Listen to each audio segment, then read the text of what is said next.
നമസ്കാരം. സാമ്പത്തിക പ്രതിസന്ധിയിലും ദൂർത്ത് തുടരുകയാണ് ഇടത് ഭരണം. ആവശ്യത്തിനും അനാവശ്യത്തിനും പൊതുഖജനാവിലെ ഫണ്ട് ഉപയോഗിക്കുന്ന രീതിയാണ് പൊതുവെയുള്ളത്. അതിനൊപ്പം കള്ളന്റെ കയ്യിൽ തന്നെ താക്കോൽ കൊടുത്താൽ എന്തായിരിക്കും അവസ്ഥ? അങ്ങനെ ഒരു അവസ്ഥ മനസ്സിലാകണമെങ്കിൽ മുഖ്യമന്ത്രിയെയും മന്ത്രിയുടെ ഇഷ്ടക്കാരായ മന്ത്രിപരിവാരങ്ങളെയും നോക്കിയാൽ മതി. മുഖ്യമന്ത്രിക്ക് സഞ്ചരിക്കാൻ കഴിഞ്ഞ ദിവസം 80 ലക്ഷത്തിന് പുറമെ വീണ്ടും 50 ലക്ഷം രൂപ ഹെലികോപ്റ്ററിന് വാടക നൽകാനായി അനുവദിച്ച ആളാണ് ധനമന്ത്രി. ഇനി മുഖ്യമന്ത്രി മാത്രമാണ് ഈ പൊതുഫണ്ട് മുതലെടുക്കുന്ന ആൾ എന്ന് കരുതിയെങ്കിൽ അവിടെയും നിങ്ങൾക്ക് തെറ്റി. കേരളത്തിന്റെ ധനമന്ത്രിയും അത്ര നിസ്സാരക്കാരനൊന്നുമല്ല.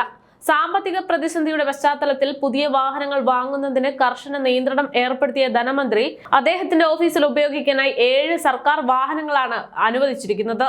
ചട്ടപ്രകാരം മന്ത്രിക്കും പ്രൈവറ്റ് സെക്രട്ടറിക്കും മാത്രമാണ് വാഹനം അനുവദിക്കേണ്ടത് എങ്കിലും ഇതെല്ലാം തെറ്റിച്ച് 7 വാഹനങ്ങൾ സ്വന്തം ഓഫീസിലേക്ക് അനുവദിച്ചിരിക്കുകയാണ് ധനമന്ത്രി. ഇതിനു പുറമെ ധനകാര്യ വകുപ്പ്, നികുതി വകുപ്പ്, KSFE എന്നിവിടങ്ങളിൽ നിന്നുള്ള 5 വാഹനങ്ങൾ മന്ത്രിയുടെ പേഴ്സണൽ സ്റ്റാഫിന്റെ സഞ്ചാരത്തിനായി ഉപയോഗിക്കുകയാണ്.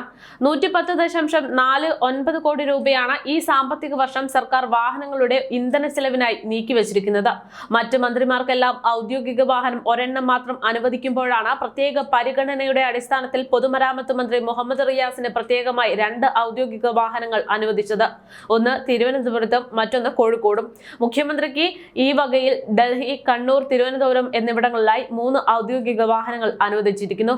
കൂടാതെ സുരക്ഷ എന്ന പേരിൽ 28ഓളം അകമ്പടി വാഹനങ്ങളും ധനമന്ത്രി ഉപയോഗിക്കുന്നത് 7 വാഹനങ്ങളുമാണ്. കാര്യങ്ങൾ ഇങ്ങനെ പോകുമ്പോൾ പിന്നെ എങ്ങനെയാണ് സർക്കാർ സാമ്പത്തിക പ്രതിസന്ധിയിലാകാതിരിക്കുക എന്നതാണ് പൊതുജനങ്ങൾക്ക് ചോദിക്കാനുള്ളത്. ബാലഗോപാൽ ധനമന്ത്രിയായതിനു ശേഷം സംസ്ഥാനത്തിന്റെ സാമ്പത്തിക സ്ഥിതി KSRTCയുടെ അവസ്ഥയിലേക്ക് മാറുകയാണ്. എല്ലാ രംഗത്തും കുടിശ്ശികയാണ്.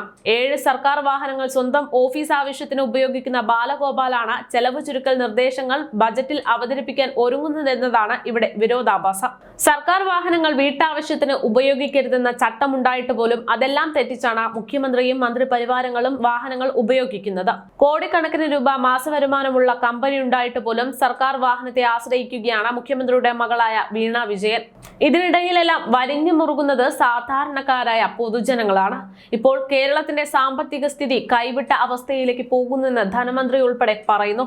കടമെടുപ്പ് പരിധിയിൽ അനുവദിച്ച തുകയിൽ നിന്ന് 2000 കോടി കടമെടുക്കാനാണ് സർക്കാരിന്റെ തീരുമാനം. ക്രിസ്തുമസുമായി ബന്ധപ്പെട്ട ചെലവുകളും ക്ഷേമ പെൻഷനുമെല്ലാം നൽകിയപ്പോൾ തന്നെ ഈ ഒരു തുകയുടെ കാര്യത്തിൽ തീരുമാനമായിട്ടുണ്ട്.